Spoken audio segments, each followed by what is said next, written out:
جو ہے اس کو ہولڈ کرنے کے لیے رضامند ہو سکتا ہے. بہت بڑی اچیومنٹ ہے, بہت بڑی خبریں جناب ناظرین یہ آج کے دن سے آ رہی ہیں, واشنگٹن سے اور تہران دونوں سے, اور پاکستان کا اس میں بڑا کلیدی رول ہے. پاکستان کے آپ کو یاد ہوگا کہ پاکستان کے جو چیف آف ڈیفنس فورسز ہیں وہ کام کرتے رہے اس کے اوپر. ان کا جو دورہ تھا پچھلے مہینے ایران کا, وہ بہت ہی زیادہ اہمیت کا عمل تھا ایک ایسے وقت میں جب امریکہ اور اسرائیل کی جانب سے دھمکیاں تھیں کہ اگر ان کی حدود میں ان کی ایئر جو ہے اسپیس کے اندر کوئی بھی طیارہ اگر داخل ہو تو اس کو مار گرایا جائے گا. لیکن اس دوران پاکستان کے جو چیف آف ڈیفنس فورسز ہیں انہوں نے ایک رسک لیا, وہاں پہ پہنچے, بات چیت کی اور بہت ہی حوصلہ افزا قسم کی وہاں سے ہمیں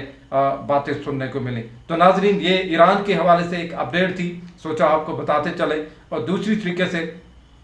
طرف سے آپ کو ایک اور چیز بتائیں کہ اس سارے ایران وار کے تناظر میں جو سب سے بڑا بینیفٹ ہے وہ کون سے ملک کو ہوا ہے.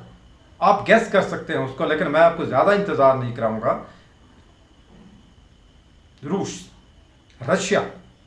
آپ کو یاد ہوگا کہ جس طریقے سے ایران کے اوپر پابندیاں لگی تھی یونائٹڈ اسٹیٹس آف امریکہ کی, اسی طریقے سے اسی جو ہے سینکشنز کے اسی طرح سے یونائٹڈ اسٹیٹس آف امریکہ نے ان کے اوپر بھی پابندیاں لگائی ہوئی تھیں. جو رشیا ہے, رشیا ایک تیل اور گیس کے ذخائر سے بالا مال ملک ہے, اور یہ آپ کو بتاتے چلیں کہ جو یورپ کو جو گیس سپلائی کی جاتی رہی ہے اس کا سب سے بڑا ایکسپورٹر تھا وہ روس تھا. لیکن پھر یہ ان کی زد میں آ گئے, یونائٹڈ اسٹیٹس آف امریکہ کی جو ہے ان کی پابندیوں کی زد میں آ گئے. لیکن آج جو ایک اور بریکنگ ہے کہ اگلے 30 دن کے لیے یونائٹڈ اسٹیٹس آف امریکہ نے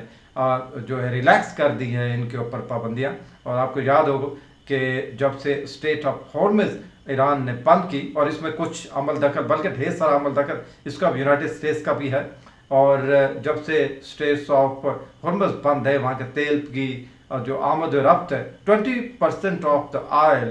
transit through strait of Hormuz, جو تب سے بند ہے تو اس وقت سے ریلیکس کیا اپنی پابندیوں کو یونائٹڈ اسٹیٹس آف امریکہ نے. اور آج اس وقت اس لمحے تک اس وقت دنیا میں جو رشیا ہے وہ لیگلی آئل ایکسپورٹ کرنے والا دنیا کا سب سے بڑے ملکوں میں سے ایک بن گیا ہوا ہے. اگلے 30 دن کے لیے وہ جو جیسے کہتے ہیں انگلش میں بلیسنگ ان ڈسکائز, وہ جناب ایران کی جو وار ہے وہ ان کے لیے بلیسنگ ان ڈسکائز کا سبب بنی ہے. اور یہ اپنی جو دھڑ اپنی انٹرنیشنل مارکیٹ میں اپنے تیل کے جو پروڈکٹس ہیں, کروڈ آئل ہے, وہ فروخت کر رہے ہیں اور اس سے بہت زیادہ زر مبادلہ کما رہے ہیں. بلکہ یہاں تک بھی آپ کو بتاتے چلیں کہ اس وقت جو یورپین کنٹریز جو یورپین الائز ہے اس کے امریکہ کے, جس میں فرانس شامل ہے, جرمنی شامل ہے, پولینڈ ہے, ہالینڈ ہے, اور ڈھیر سارے ممالک اس کے اندر شامل ہیں, تو وہ اس وقت شدید ناراض ہیں اس سے یونائٹڈ اسٹیٹس آف امریکہ سے کہ آپ نے جو پابندیاں اٹھائی ہیں, جتنا نقصان ہوا تھا اس کو روس کو یوکرین کے ساتھ وار میں, اور وہ سارے کا سارا کور ہو گیا ہے جب سے یونائٹڈ اسٹیٹس آف امریکہ نے تیل کی پابندیاں اٹھائیں, تیل ایکسپورٹ کرنے کی پابندیاں اٹھائیں رشیا کے اوپر. یہ ایک بہت بڑی یہ جو ایران وار ہے بہت بڑا نیک شگون لے کے آئی اس کے لیے روس کے لیے, اور ان کا جو آئل ہے وہ اس وقت مارکیٹ میں دھڑا دھڑ بک رہا ہے. اور ناظرین اس کے علاوہ آج آپ کو ایک اور بھی خبر سناتے رہے, جس طرح ہم پنکی کا آج کل بڑا ہاٹ ایشو ہے, تو آج بھی جب پنکی کو عدالت میں پیش کیا گیا تو پنکی کی وہی پرانی سٹیٹمنٹ کے جناب میرے اوپر پریشر کیا جا رہا ہے کہ میں بنی گالہ کے میں رہنے والے کچھ لوگوں کا نام لوں کہ یہ بھی میرے کسٹمرز ہیں. اور آج تو انہوں نے حد کر دی جو پنکی محترمہ نے, کہ انہوں نے کہا کہ نہیں, یہ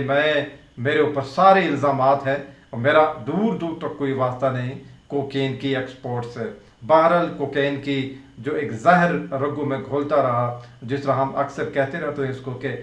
کراچی سے خیبر تک, اس میں ایک بہت بڑا سکینڈل ثابت ہوا ہے پنکی کا. اور سوال یہ پیدا ہوتا ہے کہ کس طریقے سے کون لوگ اس کے پیچھے تھے کہ پنکی جیسی خاتون 4 سال تک بغیر کسی رکاوٹ کے اپنا کاروبار چلاتی رہے. دیکھنا یہ ہوگا کہ اس کے پیچھے کون سے لوگ ہیں. لیکن ابھی یہ ہے کہ جس طریقے سے پنکی نے اپنے آپ کو پولیٹیسائز کرنے کی کامیاب کوشش کی ہے کہ اس وقت ایک ملک کی ایک جو جماعت ہے, پولیٹیکل کلاس ہے, وہ اس کی حمایتی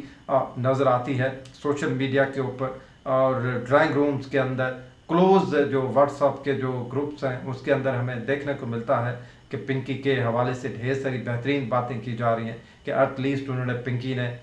جو ہے اس بات سے انکار کیا ہے کہ میں کسی بنی گالہ کے کسی رہائشی کا نام نہیں لوں گا. اللہ بہتر جانتا ہے کہ اس کے پیچھے کیا عوامل ہیں, اس کا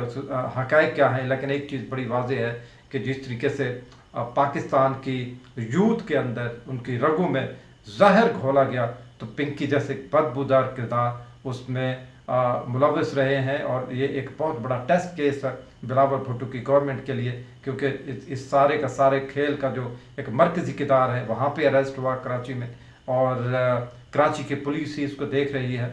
اور انویسٹیگیٹرز بھی کراچی سے ہیں. تو میرا خیال ہے کہ بلاول بھٹو کی جو ایک جماعت ہے جو کہ وہاں پہ برسر اقتدار ہے, جو سب جو انویسٹیگیٹرز ہیں they fall under the jurisdiction of Bilawal Bhutto provincial government, People's Party's provincial government. So it's the test case for them. میرا خیال ہے کہ بلاول بھٹو بھی اس چیز کو سمجھتے ہیں, اس کے جو پاورفل منسٹرز ہیں وہاں پہ پروونشل لیول کے اوپر وہ بھی اس چیز کو سمجھتے ہیں. تو دیکھنا یہ ہوگا کہ جو ہے پنکی کا جو کیس ہے وہ کس طریقے سے سالو کرتی ہے بلاول بھٹو کی گورنمنٹ. اور تب تک کے لیے کسبر کلاسرا کو اجازت دیجیے. والسلام.